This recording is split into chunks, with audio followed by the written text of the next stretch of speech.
progressive voice of Minnesota. It is the Matt McNeil Show. It's time for us to take a very dramatic turn and get into sport. Well, we'll get into sports in here in a second. Michael Brodkorb is our Vikings correspondent. He's also, of course, an expert pundit on the side of the Republicans. We talk to him about politics all the time, but we have him on Fridays during the football season to talk about the Minnesota Vikings. But before we get to that, I got to talk to you a little bit about, you made a new friend out in Pennsylvania because you were part of that big group of Republicans for Harris that went out. You were out there with that whole group?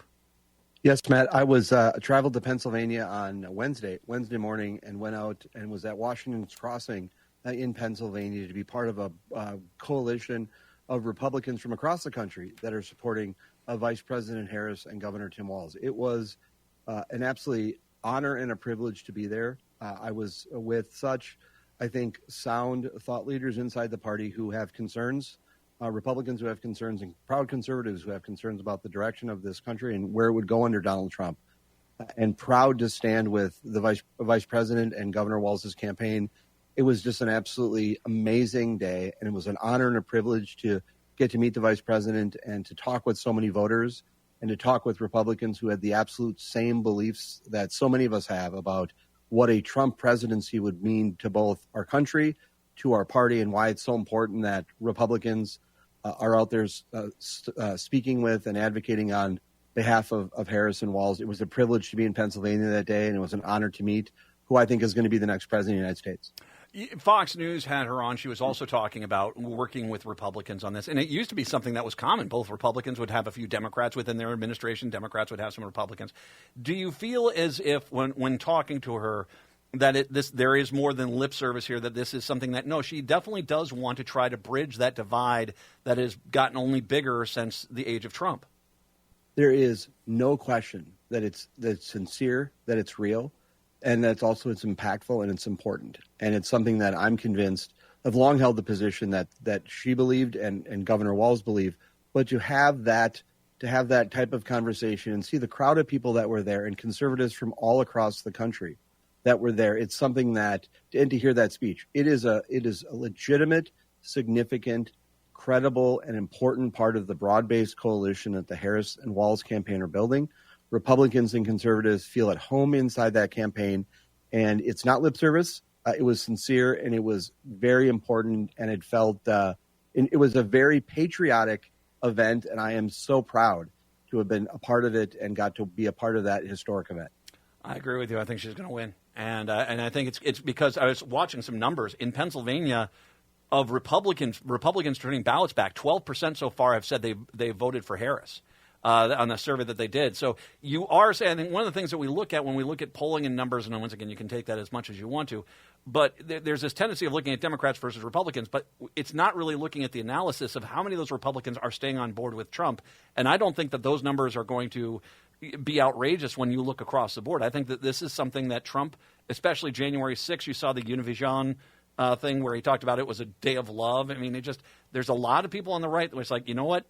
You lose, you lose. You take the L and you go on. You don't go out there and try to overthrow the government. Yeah, correct. Matt, I'm not an expert on a lot of things, but one thing I am is about Republican politics and the Republican Party, and the number of conversations that I've had. As much as there are people in Minnesota who wish to gaslight and masquerade and diffuse and attempt to diminish the significance of Republicans both in Minnesota and across the country that are rallying behind the vice president and Governor Walz, I will say to you unequivocally, it is a significant, measurable coalition, and I think it's going to surprise a lot of people on Election Day how broad-based it is and truly how significant it is. Yeah, I hear January 6th and tariffs. When I talk to conservatives who are basically, those two things are like, what are you thinking of? This is not a good idea. And January 6th is not in competition with Valentine's Day as a day of love. Okay, no, January 6th was not a day of love. All right, so I'm going to start with you with football. We're going to turn it. And by the way, if people want to find out more, go to your website, right, about that, and you talk about your meeting Harris, right? Yep, michaelbrodkorb.com, and then on Twitter at @mbrodkorb.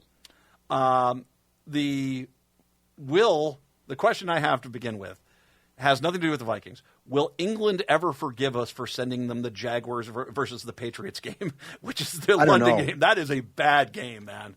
I'm surprised they didn't try to burn our capital down again after sending them over there. It's tough. I mean, that's not a good diplomatic mission on behalf of the NFL. But we'll see. By the way, I should say, when I was in Philly, boy, I got to tell you, Matt, I know I'm a proud Vikings fan, and I don't have a lot of place in my heart for hatred. But, man, Philadelphia, Eagles, man, it's just a lot of that. And it just kind of, rubbed me the wrong way. Patrick, did you have something you wanted to add there? Yeah, believe it or not, though, with how bad we think this game's going to be, we're giving Germany the Panthers and the Giants, so I was kind of wondering if somehow this wouldn't even be the worst international trade mission we could be sending. That is, Germany that's a really, I don't know, that's really going to hurt the United States' standing broadly with our foreign affairs. That's a real risky situation in a presidential year to be sending, exporting those collection of teams to Europe. We do actually have good games besides Detroit and Minnesota this week. We got the Ravens and Buccaneers are a Monday night game. That's a good game. Chiefs and 49ers should be a good game. 49ers have to win that game. And then you have to look at the Texans and Packers. I think Green Bay is in trouble with the Houston Texans. Watching that team, I think that's going to be good. But the game that I think most people are going to see at noon on Sunday is the Minnesota Vikings hosting the Detroit Lions, which clearly on paper is the best game of the year so far. Absolutely. It's the best game of the year. And I was speaking with a number of Republicans from Michigan when I was in Pennsylvania, and I was really trying, as much as the goal of that event was to keep Republicans working together, I was really firing back on the Lions and their organization and trying to throw some heat because I'm confident that the Vikings are going to pull this off this week. Watching Detroit is a scary team. Watching what they did to the Dallas Cowboys in Dallas, Dallas is not a good team, but that was a good team that punched them in the mouth repeatedly. The trick plays, I'm a little concerned about that because Detroit does not have a problem going into their trick, play bag and trying to do flea flickers and triple reverses and stuff like that. I'm going to presume, with a much better Vikings defense, that stuff like that has got a better chance of being sniffed out, correct? Yes. Let's remember that they just went up against the coach that the Vikings let go to replace him with Kevin O'Connell. Mike Zimmer was running the defense in Dallas last weekend, and that was pretty bad. Yeah. And so I have a feeling that Detroit's going to come in with some swagger, but I have confidence that Brian Flores' defense and the entire Viking staff are going to be ready for the Detroit Lions on Sunday at home at US Bank. It's going to be a great game. The Aaron Jones situation, he gets tossed the ball. He said now, I saw the report on him. He was saying that before the London game, he noticed his hamstring was bugging him. Kind of got to go away, went away. As he was playing the game, it came back. The team is a very different team. Clearly they have built this offense around Aaron Jones. They brought Cam Akers back from Houston this week, which is great. Actually, I'm very happy with that. And it didn't cost us that much as far as trade picks either. No, not at all. A question, obviously, I don't think they put out the status for the game. He's questionable, I still think, but I've heard that he's going to probably try to play against Detroit coming up here this week. Yeah, I think he is too. I think that's the right. And the one I was a little disappointed was T.J. Hawkinson wouldn't be back. Yeah, I was hoping that he would be back against his old team. Make his season debut against Week 8 against Detroit. But I think they've pushed it off to potentially Week 8. So we'll see. But look, Matt, I'm feeling confident. There's no reason to be down on the Vikings. I think the odds are pretty split, but I know where my heart's in. But you're going to have to lead us what you think. You got to make your prediction here. We can't mess with this streak. Well, okay. So, all right. Before we get to our picks, I want to talk a little bit about our defense. All right, because the way they swarm is, as people have said, it's something. When you look at the Green Bay game and they came back, you look at the Jets game and they came back. One of the people that said was, well, they kind of stopped the swarm defense because they didn't really need to do the swarm defense. Yep. Jared Goff is not. He's done well there. I don't know how. I've watched this guy for years and just is. I have a feeling the Vikings defense is going to be able to pick up what he's trying to do fairly quickly. Would you agree with that? I would agree with you. And Matt, I got to say, I mean, we're 5-0. Let's just be honest here. This game, I think that the Vikings have beaten better teams this year. I think they have beaten better teams this year. So I just think I just want to just, put you on the couch a little bit and just kind of probe this a bit. What's the hesitancy with Detroit? Because I think the Texans beating the 49ers, I mean, those are significant wins. And so the Vikings, I think it's doable for the Vikings to beat Detroit more than I think other teams. Now, I'm not saying not nervous or I'm a little I'm not 100%, but I think that the Vikings have clearly shown this is a game that the Vikings can win. And some would argue they should win. I think I'm going to surprise you here, but here's where I'm bringing up hesitancy. Don't break my heart. Here's where I'm bringing up hesitancy. I was watching the defensive plays, and how hard they were hitting. And one of the problems the Vikings have had in the past is that when teams come in and punch them hard, they kind of do crumble. Now, that's past. It does change. I mean, that team that made the run in the 90s, and that lost to Atlanta, I mean, they were a team that did really well, and all of a sudden Dennis Green kind of pulled up in the NFC Championship game, and we don't know why. But this does change when you get a swagger. This isn't 2 games into the season. This is 5 or 6. But Detroit understands that this game right now, in what is technically Week 7, this game is the NFC North title. I mean, this really is, because if the Vikings win this, they're up on 2 games on Detroit. They're up on 2 games on everyone in the division, and they're getting ready for the hostess pipeline of teams coming down here before we get to Atlanta. That's a great line. Before we get to the Atlanta, Seattle, and then the Detroit game on the road. So I think that, I think it's kind of one of those things where I've seen Detroit come in and they hit hard. Now, them losing that edge rusher, oh God, I can't remember his name off the top of my head. The guy that broke his leg last week. That's going to hurt them. But I think that's one thing that I'm a little concerned about. I need to see them start playing to make sure it's like, okay, you get hit hard, you bounce back up, and you go back and play.